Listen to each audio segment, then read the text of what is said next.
You don't turn your back on family, even when they do. Sabemos que Velozes e Furiosos é uma franquia, bem, veloz e furiosa, mas como eles fazem aquelas cenas de alta octanagem que todos comentamos e amamos? Vamos falar o momento do filme que custou 25 milhões de dólares. E quais estrelas foram contratadas sem ter carteira de motorista? E você sabia que uma cena deletada nos daria mais de Hobbs and Shaw? That's what it takes. I just want to race.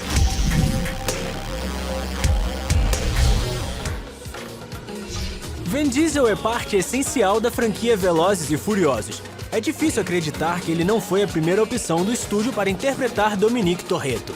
É isso aí, o Dom que todos conhecemos e amamos quase foi interpretado por um astro de Santa Clarita Diet, Timothy Olyphant.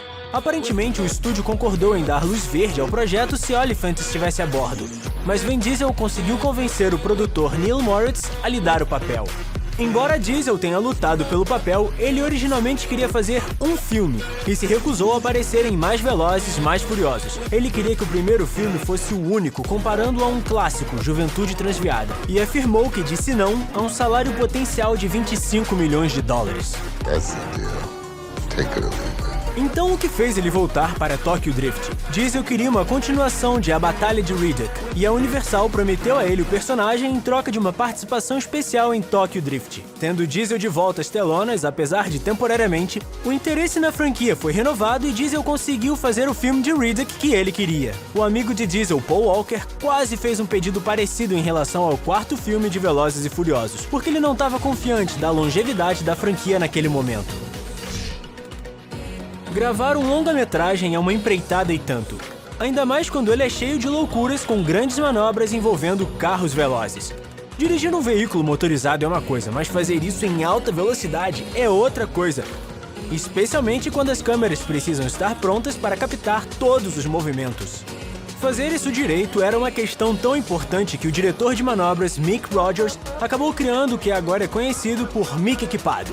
Basicamente é uma meia caminhonete com um carro montado em uma chapa. Devido ao carro ficar perto do chão, o efeito é muito realista e a caminhonete pode fazer quase tudo o que o carro precisa.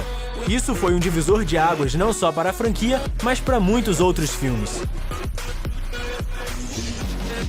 Vin Diesel teve que pedir para interpretar Dominique Toretto, mas Gal Gadot quase saiu do projeto quando apareceu em uma audição em particular. Antes de conseguir o papel de Giselle Yahar, ela era uma dançarina aspirante que sonhava em ser coreógrafa algum dia. Mas depois de alguns conselhos de seu agente, ela fez um teste para o 007 Quantum of Solace e disse ao diretor de elenco que ela não era atriz e não conseguia falar inglês muito bem.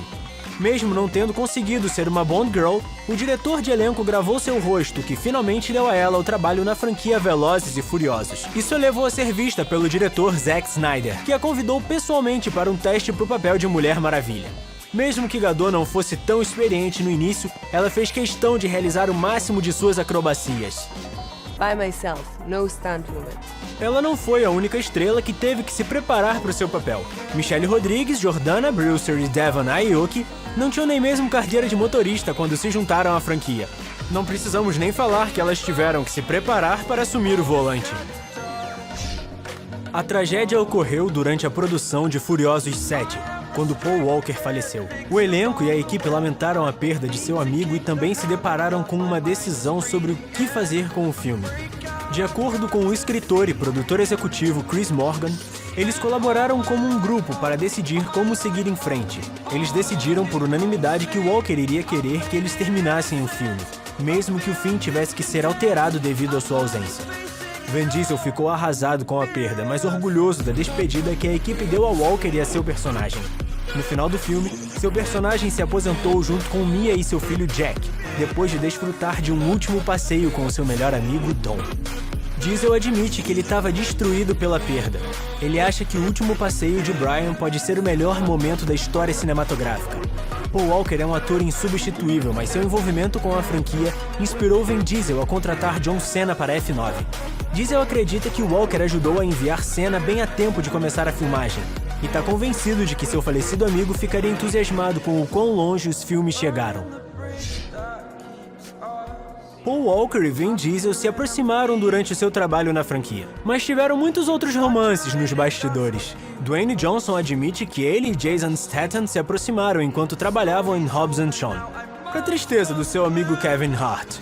Tinha muito improviso nos bastidores deste spin-off de Velozes e Furiosos.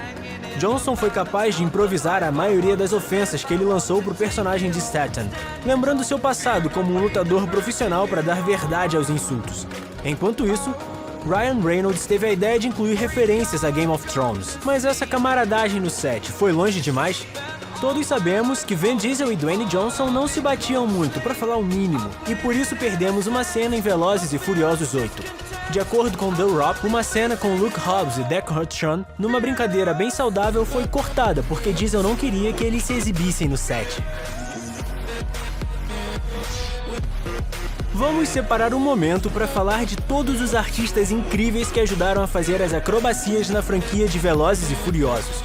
Até vimos um deles na telona durante Velozes e Furiosos Tokyo Drift, mesmo que muitos de nós não tenhamos reconhecido. Esse pescador é na verdade a lenda japonesa da corrida, Keiichi Tsuchiya, que é famoso por seu amor ao drift e que trabalhou como coordenador de dublês no filme.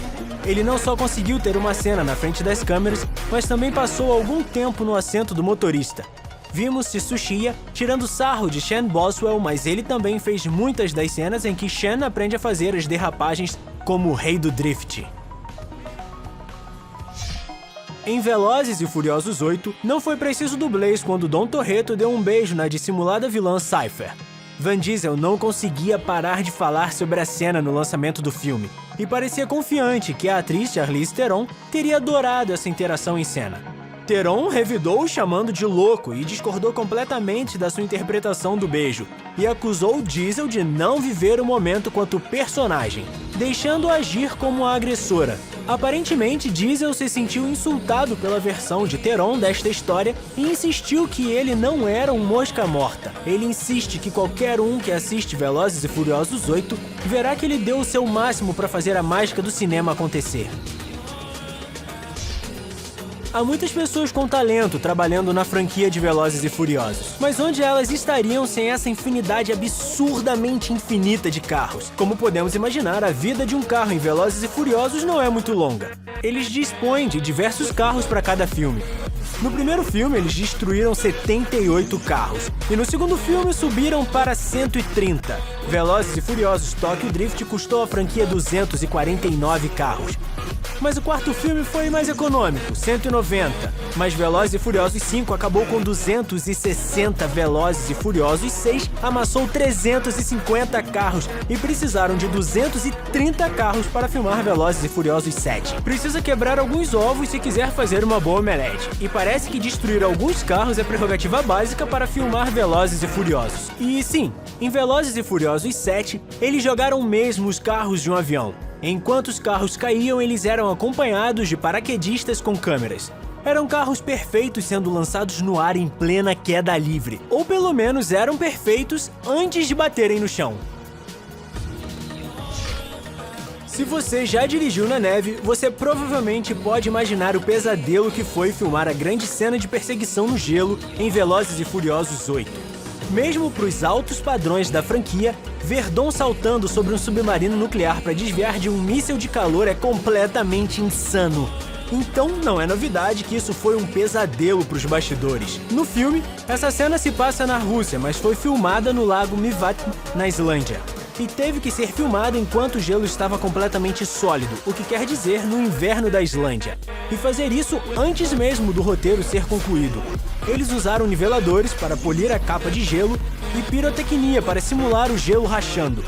A equipe também escondeu explosivos sob o gelo, arrastou os carros e detonou os dispositivos bem na hora.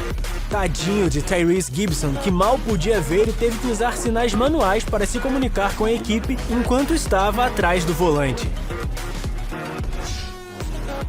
Algumas cenas da franquia são mais difíceis de filmar do que outras, mas a cena do roubo do trem em Velozes e Furiosos 5 definitivamente aumentou o orçamento do filme. O diretor, Justin Lin, queria aumentar os desafios e dar mais ação, então em vez de usar mais carros, ele decidiu comprar um trem de verdade.